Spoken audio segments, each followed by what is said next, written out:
जनता का आक्रोश मुखर जम्मू कश्मीर के पहलगांव में। जी हाँ, नमस्कार, आप देख रहे हैं नव समाचार। मैं हूँ रमाकांत उपाध्याय। खबर को ध्यान से सुने और लोगों में साझा जरूर करें। आतंकियों ने 27 से ज्यादा पर्यटकों की हत्या कर दी है। कई गंभीर रूप से घायल पर्यटकों की अस्पताल में इलाज चल रहा है। जिन पर्यटकों का निधन हुआ था उनके शव देश भर के विभिन्न राज्यों में भेजे गए, जहां पर उनका अंतिम संस्कार हो रहा है। घटना के 2 से 3 दिन बाद तक मारे गए पर्यटकों के अंतिम संस्कार विभिन्न स्थानों पर हो रहे थे। इसी बीच केंद्र सरकार, राज्य सरकार के मंत्री और भाजपा के नेता अंतिम संस्कार में शामिल होने के लिए पहुंचे। वहां पर जनता का आक्रोश खुलकर देखने को मिला। गुजरात में शैलेश कलथितिया का अंत्येष्टि में केंद्रीय जल शक्ति मंत्री SR पाटिल पहुंचे थे। वहां पर उन्हें मृतक की पत्नी के गुस्से का सामना करना पड़ा। जिस तरह का आक्रोश उसने दिखाया है, उसको देखते हुए केंद्रीय मंत्री अवाक होकर रह गए। स्थानीय लोगों का गुस्सा इस बात पर भी भड़क गया कि फोटो खिंचवाने के लिए केंद्रीय मंत्री पहुंच रहे थे, जिसके कारण 15 मिनट तक अर्थी को सड़क पर रखना पड़ा। राजस्थान और हरियाणा में भी जब मुख्यमंत्री मृतकों की श्रद्धांजलि देने अंत्येष्टि में पहुंचे तो वहां पर भी उन्हें काफी आक्रोश का सामना करना पड़ा। राजस्थान के मुख्यमंत्री भजन लाल शर्मा और केंद्रीय मंत्री गजेंद्र शेखावत तथा हरियाणा के मुख्यमंत्री नायब सिंह सैनी को लोगों का क्रोध का सामना करना पड़ा है। पहलगांव की घटना में विभिन्न राज्यों के पर्यटकों की मौत हुई है। लगभग सभी स्थानों में जनता की ओर से गुस्से में कहा जा रहा है कि सरकार के फेलियर है। लाखों जवान जम्मू कश्मीर तैनात हैं, उसके बाद भी पर्यटक सुरक्षित नहीं है। जिस स्थान पर घटना हुई है वहां एक भी सुरक्षा कर्मी और पुलिसकर्मी उपस्थित नहीं थे। गुजरात के शीतल बेन ने ये तक कह दिया कि जनता के टैक्स पैसे से नेता हवाई जहाज और हेलीकॉप्टर पर चलते हैं। उनकी सिक्योरिटी में गाड़ियों में काफिले चलते हैं। टैक्स देने वालों का क्या कोई जिंदगी नहीं है?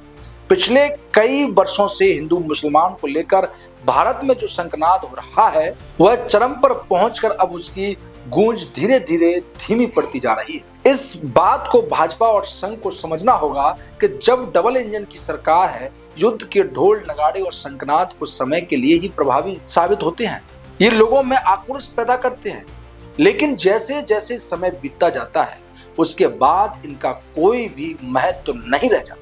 अयोध्या में राम मंदिर बनने के बाद तथा पहलगांव की जो घटना अभी हाल ही में हुई है, उससे भारतीय जनता पार्टी और डबल इंजन की सरकारों को सबक लेने की जरूरत है। हिंदू मुसलमान के नाम पर गोदी मीडिया ने एक नैरेटिव चलाने का प्रयास किया था, लेकिन देश भर में उसका कोई असर देखने को नहीं मिला। जम्मू कश्मीर में पहुंच बंद रखा है। वहां के लोग आतंकवाद घटना के खिलाफ सड़कों पर आ गए। यही स्थिति देश के विभिन्न राज्यों में देखने को मिली।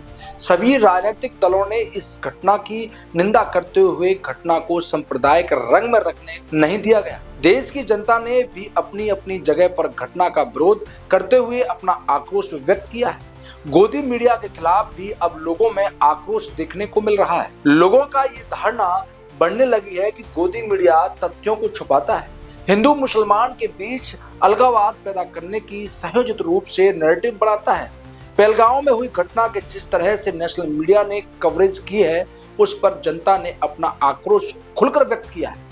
जब भी कहीं चुनाव होते हैं उसके पहले इस तरह की घटनाएं पिछले कई बार देखने को मिली है। उसके कारण अब जनता इन पर भरोसा और विश्वास नहीं कर पा रही है। जनता को भी लगने लगा है कि इस तरह की घटनाएं चुनावी रणनीति की तरह जानबूझकर कराई जाती हैं। पहलगांव में हुई घटना के बाद जिस तरह से मुसलमानों ने बढ़ चढ़कर इस घटना का विरोध किया, उसने असामाजिक और सांप्रदायिक तथ्यों को स्तब्ध कर दिया है।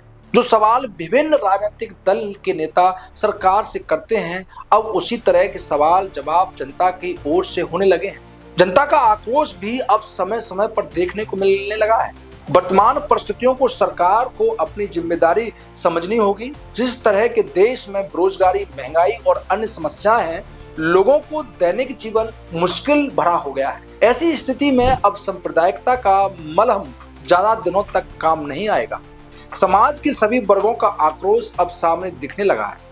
ये कहना अतिशयोक्ति नहीं होगी कि जो हालात 1975 में महंगाई, बेरोजगारी के कारण बने थे, उसने सारे देश में युवाओं और सभी वर्गों को उद्वेलित कर दिया था। 1975 में देश भर में आंदोलन हुए, जिसके कारण आंतरिक कानून व्यवस्था खराब स्थिति में पहुंच गई थी, जो बाद में अस्पताल के कारण बनी। लगभग वही स्थितियां अब देखने लगी हैं। विशेष रूप से युवाओं सरकार के प्रति नाराजगी देखने को मिल रही है। केंद्र सरकार को समय रहते इस पर नियंत्रण की जरूरत है। हमारी यदि ये खबर आपको पसंद आई हो तो ज्यादा से ज्यादा लोगों में साझा करें, चैनल को फॉलो करें, सब्सक्राइब करें। फिर मिलते हैं। मस्त रहें, खुश रहें। नमस्कार।